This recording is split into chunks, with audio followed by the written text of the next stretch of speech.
Rebel Intel, el podcast, una producción de Good Rebels y Business Plus. Hola Fernando, ¿qué tal? Isabel, ¿Cómo estás? Muy bien, ¿y tú? Hoy volvemos a estar solos, después de la visita de Justo Hidalgo en el último episodio. Tengo una mala noticia para ti, y es que todas las preguntas las tienes que responder tú. No. Ahí nos vamos a ir pasando la bola, ¿no? Voy a Lo dices porque tenemos un programa muy especializado en datos y eso a lo mejor diciendo eso. Te voy a preguntar más a ti. ¿No? Todo va para ti. No. Pero bueno, yo te dejo que te vayas concentrando un poco, vaya concienciándote, y mientras le damos la bienvenida a todas las personas que nos acompañan, que nos ven, que nos oyen en Business Plus y en las plataformas de podcast, y les damos las gracias por su tiempo, que ya sabemos que la atención es un bien muy preciado. Eso es. Más en este momento de la historia. Así que gracias. Y de hecho, aprovechamos, si no habéis escuchado el episodio anterior, yo creo que merece la pena que lo anotéis en la lista de tareas o en la lista de reproducción, porque además va a estar muy relacionado. Con el tema que abordamos hoy. Hablamos de datos en este contexto de inteligencia artificial generativa. Y fíjate que cuando pienso en datos y en inteligencia artificial, yo siempre me planteo un poco como el dilema del huevo y la gallina. ¿O no hay dilema? Bueno, no, yo creo que no. Los datos van primero. O sea, la inteligencia artificial ha nacido, ¿no? O nace con datos. Bueno, no es del todo así, porque la inteligencia artificial simbólica tiene algoritmos y programas. Bueno, da igual, pero yo creo que los datos son la fuente de alimentación, ¿no? De la inteligencia artificial. Al final los datos son los que permiten que esos sistemas funcionen.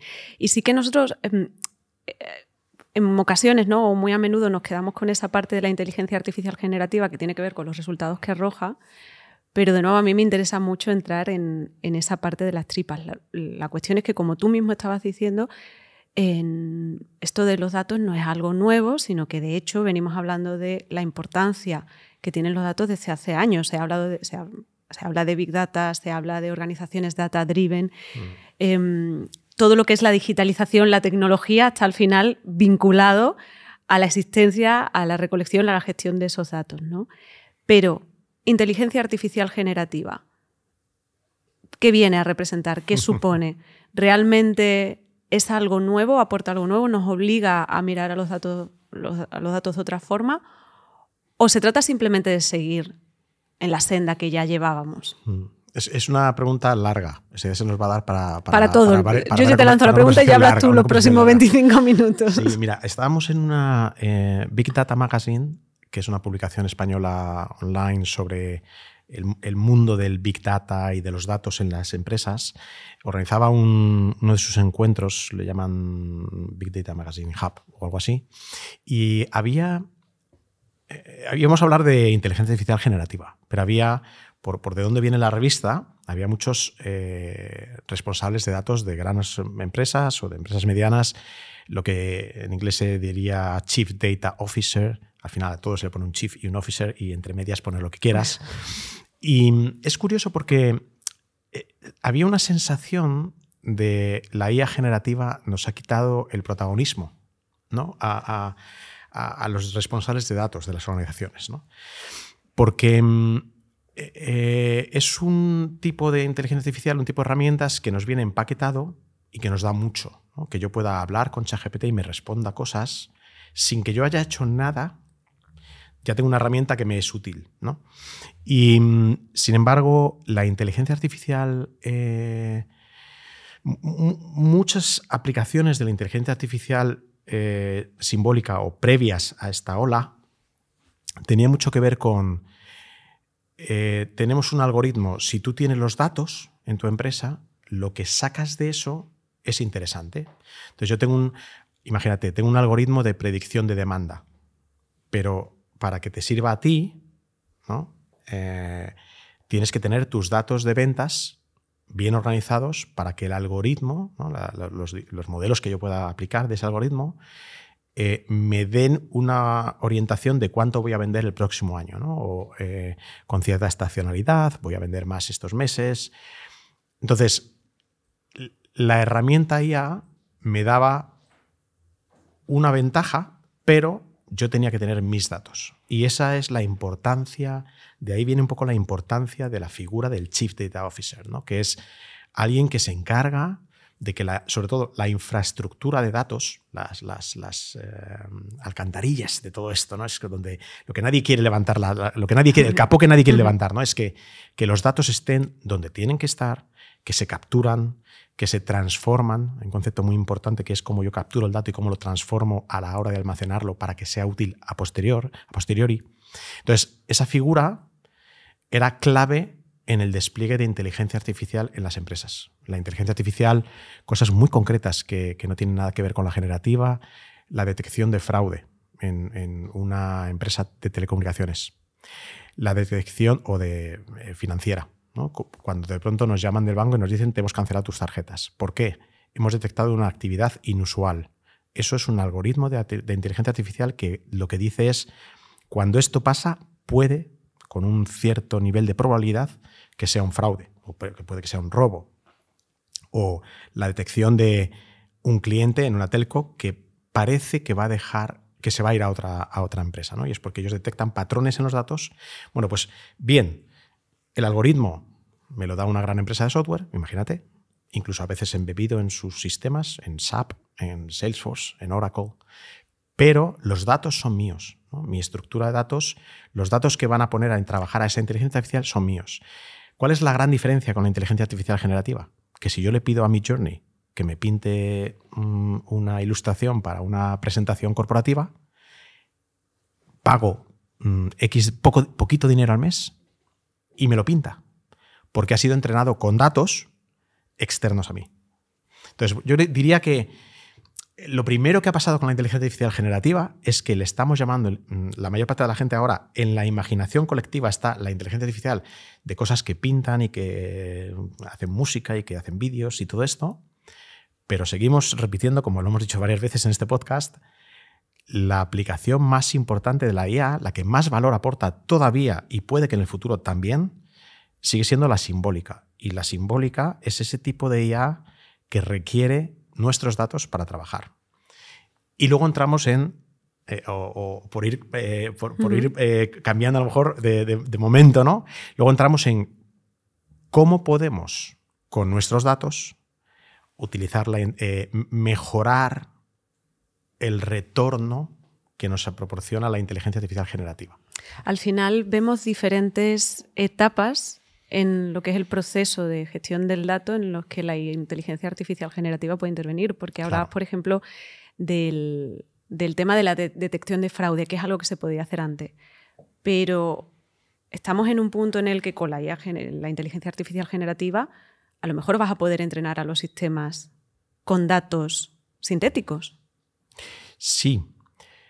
Yo puedo crear datos sintéticos, que es una aplicación de la inteligencia artificial generativa para mejorar o profundizar. Por ejemplo, creo que hemos hablado de esto, ya me pierdo de dónde hablo de estas cosas, pero puede que hayamos hablado de esto en el número 11, voy a decir algo, en el episodio número 11, ¿no? Que es, yo puedo mejorar la detección de imágenes cancerígenas en pulmones a través de visión de computer vision, porque a lo mejor no tengo suficientes datos, creo datos sintéticos y mejoro, ¿vale? Aunque hay otra derivada de esto, que es que los datos sintéticos puedan no mejorar, ¿no?, a ciertos modelos fundacionales de inteligencia. Sí, obviamente no estamos hablando de una aplicación de esto va a funcionar siempre, ¿no? Pero entrando en ese punto de qué puede aportar la inteligencia artificial, yo creo que es interesante qué puede aportar en la cadena de valor de los datos. Eso sí que es cierto que hay, por ejemplo, hay unas cosas muy concretas y quizá lo hemos mencionado, quizá no, porque a lo mejor lo hemos hablado en el newsletter, hemos escrito ya, esta es la segunda vez que hablamos de datos en el newsletter, pero hablamos también en octubre. Por ejemplo, es fácil de entender. Yo puedo mejorar datos no estructurados gracias a la inteligencia artificial generativa. Por ejemplo, también es interesante, ¿qué es un dato no estructurado, ¿no? O sea, vamos a hablar vamos a centrar el tiro. Vamos a hablar de, tenemos los datos. Tenemos los datos. En nuestra empresa, por ejemplo. Sí. Y ahora, ¿qué es lo que me permite hacer la inteligencia artificial generativa que antes yo no podía hacer. Vale. Por ejemplo, imagínate que tengo cientos de informes de siniestros en una empresa aseguradora, ¿vale? Y los informes de siniestros se han escrito. Es decir, es una persona que tiene la responsabilidad de dar el informe de un siniestro, de un accidente, de lo que sea, escribe, ¿no? Y en esa escritura, además, se le pide que rellene ciertos datos de un formulario. Oye, dónde ha ocurrido, etcétera, ¿no? Pero puede ocurrir que no tengo todos esos se le llamaría dato o metadato. Es decir, es un dato que yo construyo por encima, que no está en el dato original, pero que me es útil a mí para el procesamiento posterior, ¿vale? Entonces, imagínate que yo no hubiera capturado el dato de partes del coche, imaginemos un siniestro de coches, ¿no? Más afectadas, ¿no? Y entonces, pero la persona que ha escrito el parte sí que lo ha dicho en el parte. Como ahora tengo una inteligencia artificial generativa que es capaz de, con los modelos de lenguaje, ¿no?, leer y extractar y construir, ¿no?, y sobre todo jugando con palabras, puede decir, oye, yo me he leído 1 millón de registros o de partes de seguro y lo que estoy viendo es que las partes de los coches más afectadas son esta, esta y esta, ¿vale? O imagínate que no hubiéramos cogido el color del coche. No está el metadato color, sácame todas las partes de accidente de coches de este color, ¿no? Los datos de color suelen estar, porque suelen estar relacionados con el número de los siniestros. Con el número de siniestros. Pero imagínate que hubiera algún dato así, que no está, pero sin embargo en la redacción sí que estuviera. Pues como es un dato no estructurado, no puedo acceder a él fácilmente. Ahora, con esas herramientas, puedo construir estos metadatos. Incluso, ¿no?, que no estuviera en un texto, que estuviera en una imagen. Claro. O en un vídeo. Eso voy. Es verdad, se nos que era había lo que, era lo que estaba diciendo. Imagínate que estuviera en un vídeo, en una imagen, y ahora la inteligencia artificial generativa es capaz de un modelo multimodal, ¿no? Lo que hace es ve la imagen y es capaz de poner en texto lo que está viendo en la imagen. Y eso nos permite o nos facilita la búsqueda de imágenes, por ejemplo. Estamos consiguiendo que información que antes solo podría organizar una persona realmente, es decir, resulta que estoy haciendo seguimiento de mis consumidores y tengo los comentarios de redes sociales, cómo se están relacionando con mi empresa, si están abriendo una newsletter, toda esa información y que han posteado contenido creado por ellos, y ahora es una máquina la que es capaz de coger toda esa información que a priori es abstracta, en muchos casos inconsistente, y transformarla en datos con los que vamos a poder tomar decisiones después, que es de lo que se trata, que es para lo que... Mira, por ejemplo, en ese parecido, cercano a ese ejemplo, recuerdo que entrevisté a Nick, el director de marketing de Brandwatch, para preguntarle cuál es la diferencia entre el Brandwatch de antes de la inteligencia artificial generativa, ¿no?, de antes de los modelos de lenguaje. El Brandwatch es un software que escucha conversaciones abiertas online y que le da a los departamentos de marketing información sobre, oye, quiero estudiar la competencia, quiero ver cuánto se habla de mí, ¿no? Entonces, yo recuerdo, bueno, además que pues yo cofundé hace 20 años una empresa parecida a esta, Dice la Red, y siempre estábamos con el tema de la ironía, ¿no? Es muy difícil capturar la ironía. La inteligencia artificial simbólica estaba muy avanzada, pero tenía el porcentaje de precisión, de catalogación de textos, de precisión de reconocimiento de qué se está diciendo en este texto, era menor, ¿no? Y esos modelos de lenguaje lo han llevado a unos niveles de precisión enormes. Entonces, la detección de ironía. Este mensaje es positivo, negativo o neutro, ¿no? Entonces, ahora de repente la inteligencia artificial generativa, eso lo que está haciendo es crearte un metadato. Es decir, oye, de todas las conversaciones que tengo en el call center con clientes, dime cuáles son clientes que creo que podría recuperar porque había ciertos tonos positivos en su conversación. Y aunque se dio de baja, había un tono positivo. Entonces, ahora la inteligencia artificial generativa me permitiría, una vez más, crear ese metadato e ir a buscarlo directamente. No es que no pudieras hacerlo a mano. Podías hacerlo a mano. Claro, pero el tiempo que te llevaba... El tiempo que te llevaba era enorme, ¿no? Era mucho mayor. Has dicho eso y pienso, ¿no?, en cómo captar todo ese sentimiento en el capítulo que hicimos sobre Computer Vision y me estalla un poco la cabeza. Pero bueno, seguimos. Hay una parte que es previa al análisis de esos datos y donde creo que la inteligencia artificial generativa también puede aportar, que es en la captación de los datos y en la gestión en tiempo real. Y aquí hay un caso, Google tiene los casos de uso y las empresas con las que está trabajando, y ponía el ejemplo de Snorkel AI, en la que ya se habla de cómo la inteligencia artificial generativa te puede ayudar precisamente porque tiene esa capacidad para comprender, ¿no? Para ver, para oír en otros muchos formatos. El momento en el que la inteligencia artificial generativa te puede ayudar a hacer ese trabajo incluso de etiquetado, porque es capaz de reconocer patrones e incluso de detectar errores en los datos que antes le habrían pasado desapercibidos a un sistema, ¿no? A una máquina. Fíjate que estoy pensando ahora mismo en casos de uso, ¿no? Sí. Del real time también, ¿no? De decir, hay un caso de uso del que se ha hablado mucho y que es muy interesante, que es el de cuando una conversación de un agente de atención al cliente requiere supervisión. Imagínate que de pronto hay un momento en el que esto ya se hace y se hacía desde hace tiempo, ¿no? Con ciertas palabras. Oye, hay ciertas palabras que de repente, si el sistema está escuchando y hay una palabra de ese tipo, ¿no? Como si fuera la agencia de seguridad de Estados Unidos, ¿no? Oye, si hay una palabra no sé qué, hay una intervención de la CIA, ¿no?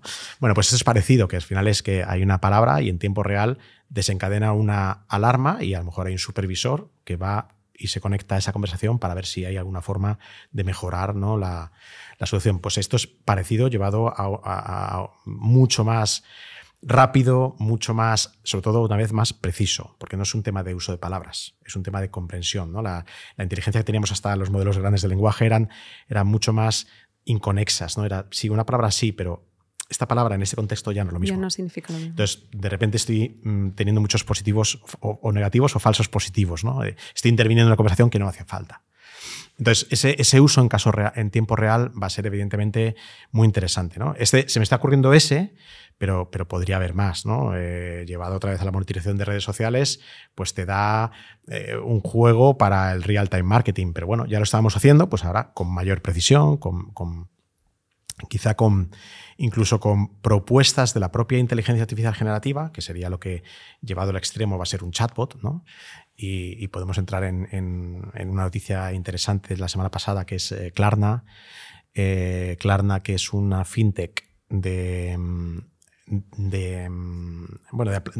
todo lo sí, conocemos tiene varios sistemas porque es banco, al mismo tiempo sistemas de pago. Es sueca y es para aplazamientos, sobre todo se ha hecho muy famosa por los aplazamientos de pago, ¿no? En los e-commerce.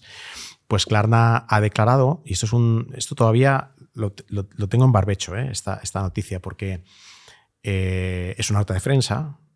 Hablan maravillas del sistema que han creado, tiene un GPT-4 debajo, pero es mucho trabajo detrás, porque al final ellos han declarado que tienen ya 2/3 de las conversaciones de interacción al cliente con un chatbot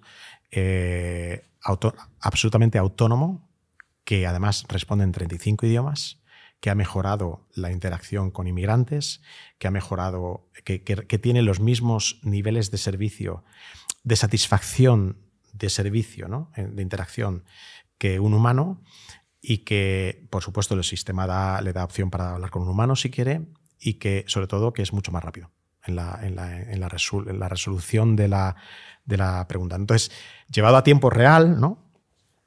Un chatbot de atención al cliente, por ejemplo, es el tiempo real absolutos, que luego, además, cada vez mejor van a ir los tiempos de respuesta y el delay de la capacidad de computación, ¿no? Y la rapidez que puede responder uno de estos sistemas, que pueda llegar a ser en hablado, ¿no? Que tú puedas estar hablando en lugar de a través de un chatbot escrito, a través de un chat, ¿no?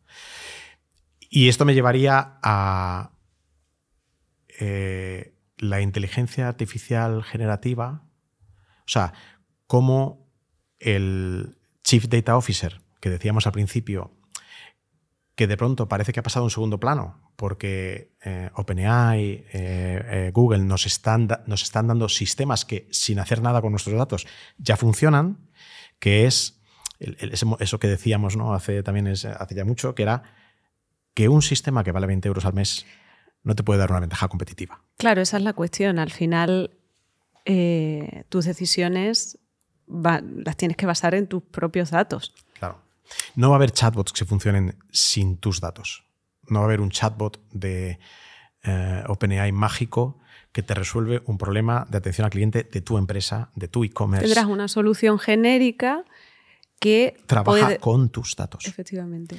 Y ahí es cuando entramos en el maravilloso mundo de los datos no estructurados, de las bases vectoriales. Otro día hablamos de ello, si quieres, para decir, oye, ¿cómo hago yo para que estos sistemas funcionen bien con mis datos, ¿no? Lo primero que ahí ya entras un poco en la cadena de valor de los datos. Muchos de ellos no estructurados, ¿vale? Imagínate que tengo, para todo lo que es el Retrieval Augmented Generation, ¿no? Que es cómo estos chatbots van a usar, por un lado, un modelo que les hace entender y hablar como una persona, más o menos, pero con las alucinaciones lo más controladas posibles, y lo que haces es que tú combinas este modelo que me viene ya entrenado o preentrenado, podría llegar a hacer un fine-tuning, pero no siempre es necesario. No siempre el fine-tuning no es tanto que yo tenga que llegar a hacer el último entrenamiento del modelo con mis propios textos, ¿no? Imagínate, porque yo soy una empresa de leyes y entonces los textos que sean más legales, ya compraré un modelo que viene preentrenado y entrenado de manera fina con mi sector, ¿no? Lo importante no es eso, lo importante no es mi sector, es que cuando una persona, un agente de atención al cliente en mi empresa responde de esta manera, con estas preguntas frecuentes. Entonces, ¿cómo combino esas preguntas frecuentes que son datos no estructurados, ¿no? Y que a día de hoy se puede hacer con OpenAI, tiene el modelo para crear asistentes donde yo le doy creo mi asistente para mi empresa o para mis empleados. Ahí le estoy dando mis PDFs con la información, mis presentaciones, todo. Y que luego, además, el chatbot vaya a entrar en las bases de datos estructuradas, facturas, para poderme resolver una incidencia realmente donde, oye, te estoy diciendo que soy Fernando Polo, que soy tu cliente venga, ya que me lo pides, número 127 18 24 y que tengo un problema con la última factura que me has enviado, ¿no? Entonces, ¿cómo haces para que ese agente autónomo sea capaz de resolver algo con esa factura, ¿no? O simplemente, si no va a ser un agente, que te lo pase a un agente humano.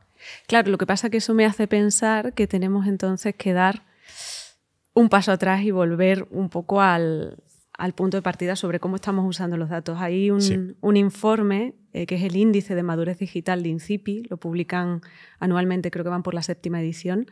La última es de octubre de 2023 y evalúan el grado de digitalización de las empresas españolas, haciendo entrevistas con directivos. En la última, 179 directivos y puestos intermedios. Y en esa evaluación de la digitalización, una de las cosas que miden, dedican un apartado a lo que se denomina la gestión data-driven, es decir, a cómo se están utilizando los datos en las compañías. Y en esa última edición saco uno de los titulares que dice: en 2023 se incrementó en un 20% el número de empresas españolas que integraron y usaron los datos a nivel estratégico, hasta llegar al 45%. Vale. Okay. El dato está bien, es un incremento relevante. Mejora de un 20%. 20% con respecto al 45%. Eso es, hasta 2022. Pero eso significa que en 2022 solo usaban los datos de manera estratégica un 25% de las empresas. 25. O sea, a mí eso me parece poquísimo para el año 2022. Sí, pero es que en 2023... Y me extraña que haya habido una mejora tan fuerte en un año. Pero bueno, claro, puede ocurrir que esto de la inteligencia artificial haya ayudado a las empresas a ponerse las pilas. Aunque contemos con ello, estábamos en un 25% de empresas que integraban y usaban los datos de manera estratégica en 2022, pero es que todavía hay un 22% de las empresas que, Leo, asegura tener conciencia de que los datos son importantes, pero no los tienen integrados. Y un 16% que sería ese punto intermedio que tienen estrategias de datos pero específicas para una o dos áreas dentro de las compañías. O sea...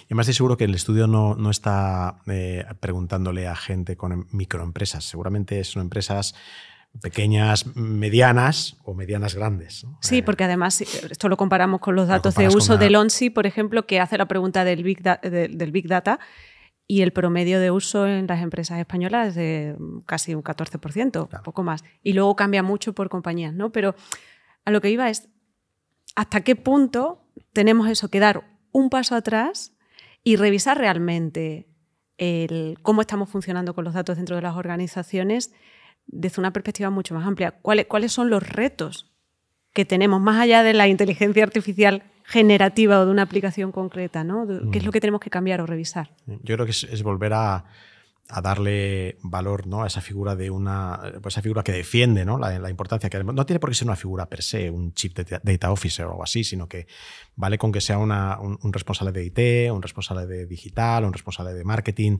y tecnológico que dice, oye, es que cuanto mejor estructurados tengamos nuestros datos, cuanto más fácil sea romper los silos, casi siempre que se habla de datos en una empresa se habla de silos, es decir, también de la calidad del dato. Hay una frase que es el garbage in, en inglés, garbage in, garbage out, que es que si metes basura en el modelo, pues saca basura. Es decir, yo no puedo predecir bien la demanda si mis datos de ventas previos no están limpios, no están ajustados a los condicionantes que hicieron que esos datos fueran así, ¿no?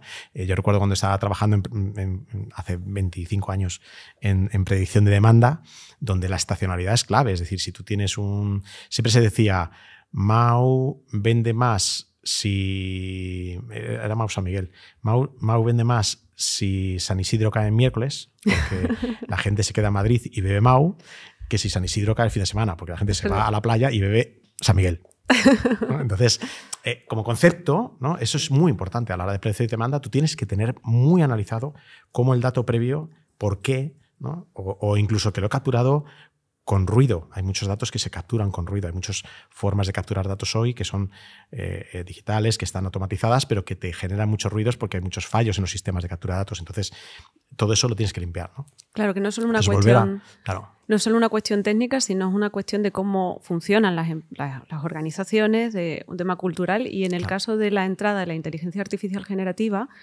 yo creo que se plantea otro reto, y es, en la medida en que la inteligencia artificial generativa también va a facilitar la interacción con esos datos, va a facilitar incluso pues la obtención de insights o de informes, de reportes, las visualizaciones de... Sí, mira, no hemos hablado de eso, pero el hecho de que yo tenga una interfaz... Eso es natural. El concepto de Code Interpreter, por ejemplo, ¿no? Cuando lanza Code Interpreter ChatGPT nos da, o que puede usarlo en ChatGPT, nos da un vistacito a cómo va a ser la interacción, ¿no? Uh-huh. Es decir, yo para sacar una información de un gran Excel tengo que saber un poco de cómo combinar los datos dentro del Excel, y ya el tener que poner allí unas fórmulas y conocerme comandos de Excel es complicado, pero que yo le pueda decir al cacharro, oye, yo lo que me gustaría de estos datos que tengo aquí es que me dijeras de los clientes que el año pasado compraron, pero que solamente compraron de este tipo de clientes, y que eso lo pueda decir en lenguaje natural y que el sistema lo traduzca y lo pase a Python para hacer una consulta o a SQL o lo que sea, ¿no? Entonces, eso es verdad que nuestra relación con los datos puede cambiar, igual que nuestra relación con la programación va a cambiar si tengo un sistema que me evita tener que aprenderme otro lenguaje, que es lo que muchas veces hace que nos dé pereza utilizar los datos. Generalmente en todas las organizaciones, y me incluyo, muchos de los datos es, coges un teléfono y le preguntas a un director financiero, a un director de IT, oye, ¿me puedes sacar? ¿Cómo que me puedes sacar? Tendrías que poder directamente preguntarle los datos, ¿no? Porque muchas veces están, pero yo no, pero me da pereza. Claro, pero si ese proceso tanto de relacionarnos con el sistema es más sencillo porque podemos comunicarnos en lenguaje natural, porque nos va a entender, porque nos va a explicar las cosas como si fuera una persona y no como de esa manera de te doy los datos y ahí apáñatelas. Eso también representa un reto, porque mencionabas los silos. Significa que yo tengo que asegurarme, tengo que saber bien quién va a poder acceder a los datos, a qué datos, cómo van a acceder. Y tengo que asegurarme incluso de que mis equipos tienen la formación, por sencillo que sea el sistema, para saber con qué tipo de información, os lo decía justo también. Es decir, yo tengo que saber si estoy trabajando con información sensible, si no lo estoy haciendo, qué tipo de datos puedo introducir, qué tipo de datos no puedo introducir. O incluso qué preguntas puedo hacerle al sistema. Claro. Que a veces la profundidad aunque yo tengo un sistema muy fácil, muy sencillo de interacción, es las personas con mayor curiosidad intelectual pues le preguntan cosas a ChatGPT que lo flipas. Pero hay mucha gente que dice, ¿y yo qué hago con ChatGPT? Claro. Pues esto es parecido. ¿Qué preguntas le puedo hacer al sistema, ¿no? O sea, que hay un trabajo que va más allá de la parte técnica y de la parte económica y que de sigue recursos. Siendo de cultural, de hábito, de formación, de acostumbrarte a tratar con datos, a preguntarle a datos, ¿no?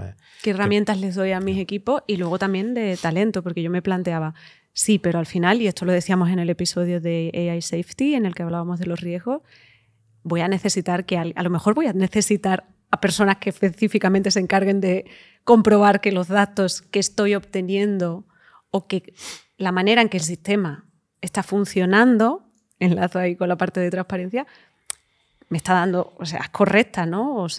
Y no va a acabar alucinando, no va a acabar dándome datos que sean imprecisos. Con lo cual, tiene muchos matices que a mí me llevan a salirnos un poco de pensar solo en la tecnología, de nuevo para recordar que tenemos que tener organizaciones que están movidas, ¿no? Por los datos que son ese concepto. Claro, de pero data tiene que ver el valor. Al final yo creo que, y puede ser un poco como yo haría una conclusión al capítulo de hoy, que tiene que ver con la IA generativa nos deslumbra porque está entrenada con datos externos, pero no nos va a dar una ventaja competitiva si no combinamos esas herramientas que nos están proporcionando las grandes empresas tecnológicas con nuestros datos, ¿no?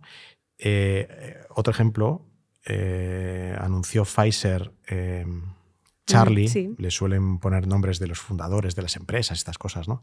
Anunció una plataforma orientada sobre todo a marketing para que el sistema rastrea, que el sistema lo que hace es que se alimenta en parte con muchas de las presentaciones internas de la compañía para que luego los departamentos de marketing sean capaces de forma más segura, incluso, porque estamos hablando de farmacéutica, pues describir un producto.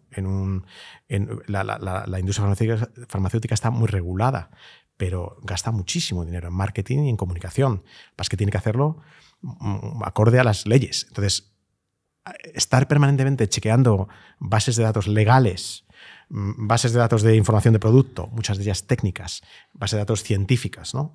El que tengas herramientas que leen y que te pueden facilitar los chequeos, ¿no? Decir, oye, ¿esto que he escrito está bien?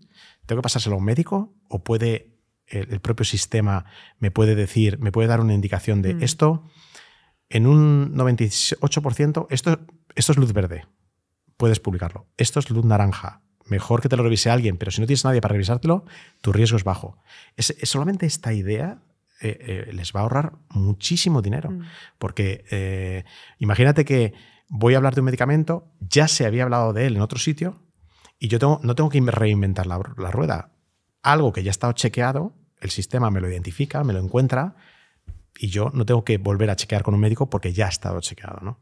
Entonces, cosas tan sencillas, entre comillas, de eficiencia, de proceso, llevado a los datos. Pero claro, para eso, insistimos, tienes que querer poner tu casa en orden. Eso te iba a decir justo, me lo acababa de anotar aquí. Al final, para hacer estas cosas, tienes que tener tu casa ordenada primero. Tienes que tener tu casa ordenada. Así que, bueno, pues con esa idea yo creo que nos vamos a quedar. Sí. Fernando, muchísimas gracias. A ti, Isabel, gracias siempre. También a Miguel Robles y a Irene Moreno, que son los que hacen posible que estemos aquí sentados, gracias, Miguel, que nos ayudan para que esto salga adelante a Business Plus. Y nosotros volvemos en una semanita. Claro. Vámonos, nada. En una semanita estamos de vuelta. Hasta pronto. Chao. Rebel Intel, un podcast de Good Rebels y Business Plus sobre inteligencia artificial para profesionales de la comunicación, el marketing y la experiencia de cliente.